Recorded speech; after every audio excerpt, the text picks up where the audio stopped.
Hi again and good morning, everyone. Thanks for waking up with the Valley today. We're just getting started with our nonstop news and weather to the top of the hour to help you plan your day. The work week begins with overwhelming pain and loss. Separate gunmen in Texas and Ohio unleashed deadly sprays of gunfire over the weekend. The two mass shootings were just hours apart and killed a total of at least 29 people and wounded more than 50. The first happened at a Walmart in El Paso, Texas on Saturday, where a gunman opened fire and killed 20 and injured 26 others. Police say the 21-year-old shooter posted a racist, anti-immigrant manifesto online. 13 hours later, a 24-year-old man opened fire on the streets of Dayton, Ohio, in the city's popular entertainment district. 9 killed, 23 wounded, including his own sister. Police say the shooting lasted about 30 seconds until they killed the heavily armed gunman. President Donald Trump is expected to make a statement about the shootings later this morning. And New York U.S. Senator Chuck Schumer is calling for an emergency session to address gun safety.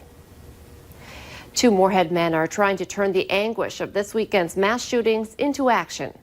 They're planning a gathering tonight in solidarity with the victims. It's going on from 5 to 6:30 outside of the office of Minnesota U.S. Senator Amy Klobuchar, who they hope will help end the violence. Klobuchar's office is at 121 4th Street South in Moorhead. That's just south of the Rustica restaurant and Moxajavi coffee shop. Organizers say they plan to send letters to Minnesota's and North Dakota's congressional delegations. A Fargo man suspected of killing a woman and setting fire to the apartment where her body was found is expected to make his first court appearance today. 44-year-old Sheldon Davis was arrested Thursday night after a fire that morning at a North Fargo home. Investigators believe Davis and the victim, 52-year-old Denise Anderson, knew each other. Officials say Anderson died of traumatic injuries that happened before the fire started.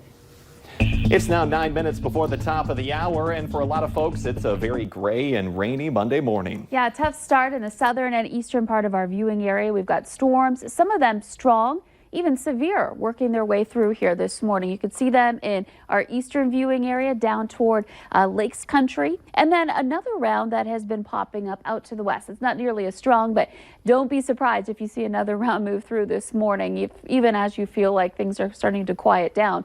But we are focused on Otter Tail County back through Wadena and Hubbard counties. You can see that bright red on the map here stretching from Fergus Falls through Battle Lake and Wadena. And that severe thunderstorm warning still in effect until 7 o'clock for Hubbard County for gusts to 60 miles per hour. There are some areas where we're getting some reports of some hail too. North of the town of Otter Tail in Otter Tail County, a report of some golf ball size hail north of town earlier. So be aware that you might be dealing with the hail and also the wind associated with these. So driving along Highway 210, going to be a tough one here. Might want to just wait it out and let this pass through. Looking at a lot of lightning associated with it. Speaking of hail, you can see some of these pockets here in Otter Tail County stretching up through Wadena, where we may be getting some hail at this point. Radar showing some quieter weather in Fargo Moorhead, though there may be another shower rolling through the Harwood area shortly, and then down toward Horace too. So can't rule out these spotty showers continuing here this morning. We're going to be watching this clearing line up to the north and west, just gradually kind of moving east, southeastward, and as it does so, chances for rain and thunder will be ending. Our temperatures are in the 60s at 66 in Fargo. In our hour-by-hour planner, you can see that we're looking at the showers winding down. We'll end up with some pretty nice conditions as we head into the afternoon hours. Some upper 70s to some low 80s. Wind coming in out of the northwest and winds that aren't that strong either. So looking at some quieter weather as we continue into the afternoon and tonight. So I know it's a tough start, but we'll end up with a pretty decent day once we're heading home from work today. And to get an update on conditions on the road, let's take a look at traffic on the move with the Valley Today's Devin Flynn. Good morning, Lisa, and happy Monday to the Red River Valley. As you can see, I don't have rain all over my windshield for the first time this morning. Things have cleared up a little bit, but like Lisa said, that can come back at any time, that rain. So give yourself a few extra minutes this morning just in case we get hit with another round of that rain. We're traveling now in downtown Fargo, a pretty heavy construction area. The that main avenue project is still ongoing. Obviously, that hasn't changed at all. So that one is gonna, those detours are still in effect. 4th Street has reopened, which is nice, but overall, traffic flow, as you can see, for this time in the morning, it is not very heavy. There's a few cars on the road, but you should be able to get exactly where you need to go on time. Just give yourselves a few extra minutes in case that rain comes back. For your traffic on the move, I'm Devin Fry. Get ready to grab your shopping carts early on Sundays. The state of North Dakota has dumped its blue laws that kept store doors closed until noon. Yesterday marked the first day in state history where shoppers could shop on Sunday mornings. Many people we spoke with said they were excited to get ahead of the rush and check something off their to-do list before church. In downtown Fargo, some restaurants had their doors open before noon, but many local retailers kept their doors closed just like any other Sunday. Police are looking for a man who they say took off running during a traffic stop in the Northern Valley. The North Dakota Highway Patrol says 28-year-old Julio Mendoza was stopped yesterday afternoon near Grafton for driving after revocation, expired registration, and fleeing. Troopers say he ran into a Campbell Farms building, but a search of that facility came up empty. Mendoza is a Grafton resident, and they believe he could still be in that area. East Grand Forks police are looking for a guy who led officers on a chase at 90 miles an hour in the city before police terminated that pursuit. It happened Friday night. He was last seen by police crossing into Grand Forks. And police are also looking for this guy. He's wanted on a number of warrants. The Crow Wing County Sheriff's Office says 29-year-old Zach Billman was last reported in the Brainerd area last night and may be headed back to Wadena County where he lives. Police say there is no public threat, but you should call 911 if you see him. Troopers say alcohol and speeding are to blame for a crash that killed a drunk driver. The Minnesota State Patrol says 26-year-old Tanner Burtonin of Monaga was traveling at a high rate of speed on Highway 71 in Hubbard County Saturday night when he smashed into the back of a car, left the road, went airborne, and then hit a tree. No one in that other car was hurt. A train derailment in South Dakota over the weekend had an added emergency. 2 crew members had to be rescued when part of the freight train fell into a washout caused by flash flooding. It happened Friday in New Underwood, which is just east of Rapid City. The 2-person crew was rescued from the lead locomotive, which ended up on its side and partially submerged in water. They were not seriously hurt.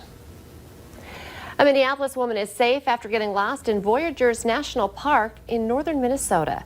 The 64-year-old called dispatchers on Saturday saying she had left a hotel on foot around 3 p.m. and was following a snowmobile trail when she became lost. Dispatchers got the woman's GPS coordinates, and National Park Service rangers reached the area by boat and found the woman on the trail system.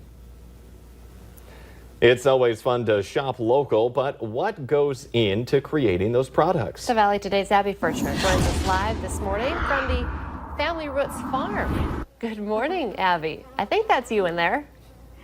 Good morning, Lisa and Jordan. I think this is so much fun because now the weather is cooperating right now and we're able to show you a little bit more of Family Roots Farm. And I'm here with Jen Skoog, and this is actually where your honey comes from. So when people buy your honey local, this is where it's at. This is exactly where it comes from. We've got 6 hives. We've got 3 of them right here with us today. So yeah, this is where all the magic happens. And so what kind of made you want to get local beehives? What kind of enticed that? Well, it's funny because I actually visited a farm, Noreen Thomas, a Downingtown farm up north of Moorhead, and I happened to be visiting, and the beekeeper was there and said, "Here, dip your finger right in this fresh honey right out of the comb," and I fell in love with it. So I said, "That's it, we're getting bees." So how is this honey different than the honey that you might buy at a store? So our honey is raw, unfiltered honey, which means that when I take the frame out, it goes in the extractor, spins around, it comes out and goes straight into the jar. We strain it a little bit to get all the little bee parts out and chunks of wax. But other than that, all the nectar, all the honey, everything's in there, and it's not heat treated. And when we made the rhubarb butter earlier this morning, we actually used some of that local honey here from Jen's farm, and it was absolutely delicious. So this is just one reason why it's so important to buy local and why it always just tastes a little bit better, because you know exactly where it's coming from. How cool. Abby Furchner reporting live for us this morning. Thank you. Let's get the answer now to our question of the morning on Facebook. Here's that question. 30% of people say they can never do this without looking awkward or clumsy. The answer, open a bottle of wine. If you can figure out the opener, that's the hardest part. Sometimes it's true. Let's get one last check of our forecast on this Monday morning. Well, this morning we still have some strong storms, especially in the southeast. Once that starts to clear, we will see some better weather, especially into the afternoon hours today. Sunshine and temperatures back into the low 80s. Here's the radar right now. Those strongest storms again in Lakes Country and up toward Bemidji. There are some lingering storms after that, so it may not be until after the noon hour that some of us clear out, but we'll get some sun. Just hang in there and watch out for that morning commute. The Today Show on CBS This Morning are just about to start, but the Valley Today rolls on. You can join us right now on the Fargo CW.